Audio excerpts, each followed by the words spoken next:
Trabalhar com direito internacional sempre foi um grande sonho, mas até lá eu tive altos e baixos, me senti extremamente perdida e foi a cidadania alemã que me trouxe propósito. Tudo começou quando eu tinha ali uns 8 anos e meu pai fez aquela famosa pergunta: o que você quer ser quando crescer? Eu respondi: alguma coisa que viajasse. Meu pai então falou de uma profissão que eu nem sabia que existia, que era diplomacia. Eu falei assim, nossa, diplomacia, o que é isso, né? E aí ele me explicou que era um profissional, né, uma pessoa que defendia, representava e defendia o Brasil fora do Brasil, em outros países. Eu fiquei encantada, achei o máximo. Mas ele me explicou que não era algo fácil, algo simples, que você precisava de falar vários idiomas, que tinha uma prova, né, para poder entrar, que era muito concorrida, muito difícil de passar. E aí, logo criança, assim, eu comecei a aprender várias línguas. Mudei de escola, fui para uma das melhores escolas aqui da minha cidade. Enfim, tudo já mirando, assim, nesse grande sonho que eu acabei criando. Eu tinha uma rotina bem cansativa, mas eu me sentia extremamente motivada. Até que, por volta ali dos 13 anos, né, a escola de inglês, onde eu fazia aula, ela tinha uma viagem para a Inglaterra. E aí, com muito custo, eu consegui convencer meus pais de viajar sozinha. E eu lembro que a gente ia primeiro para Paris e depois a gente ia para a Inglaterra. E quando chegou em Paris, eu era a única, né? Eu era a mais nova do grupo, as pessoas eram mais velhas, tinham ali entre 15 e 16 anos, 20, tinha gente até de 30 anos, e eu ali com 13 anos. E eu era a única que falava francês. Eu ainda não tinha um nível fluente, mas eu já conseguia me comunicar. E foi uma grande virada de chave, porque eu que guiava assim as pessoas, eu conseguia me conectar de uma forma muito mais profunda do que os outros que não tinham conhecimento da língua.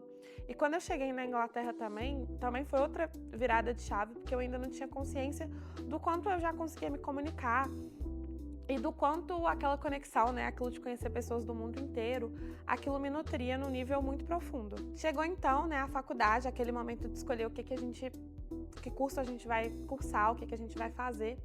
E eu acabei indo para o direito internacional, com aquela ideia ainda da diplomacia, fiquei em dúvida entre relações internacionais e direito, mas o direito acabou me conquistando e comecei a faculdade.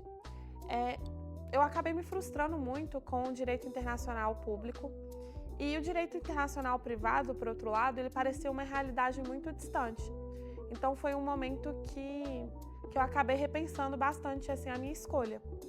No final, né, quando eu estava ali no início do mestrado, teve a pandemia e nesse momento as fronteiras se fecharam.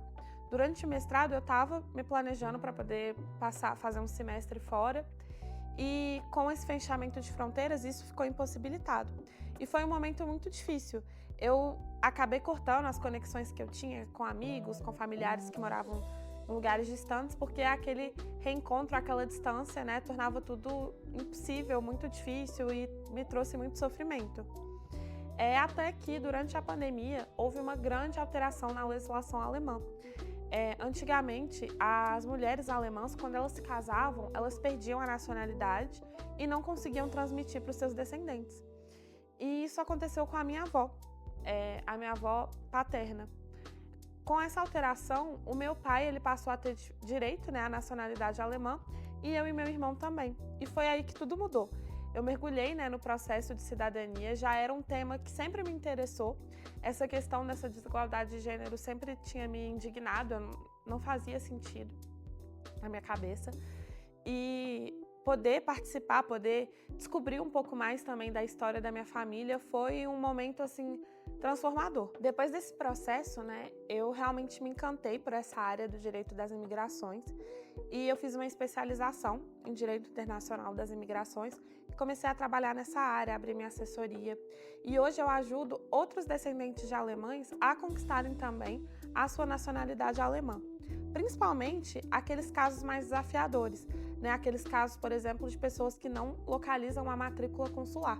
Então, da mesma forma que eu venci diversos desafios, eu ajudo essas pessoas a vencerem os próprios desafios também. Eu compartilhei, né, um pouquinho da minha história para mostrar como que eu cheguei até aqui, mas também para te convidar a refletir e resgatar seus sonhos, né? Esse sonho aí de trabalhar com o mundo internacional, para mim era um sonho de infância, né?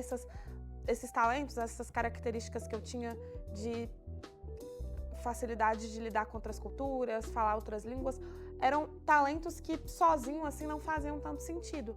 Mas quando você reflete, sabe, sobre seus sonhos, seus talentos e consegue ir encaixando esses fragmentos, no final você consegue completar esse quebra-cabeça e compreender o que realmente faz sentido para você, o que realmente te dá essa sensação de preenchimento e de propósito.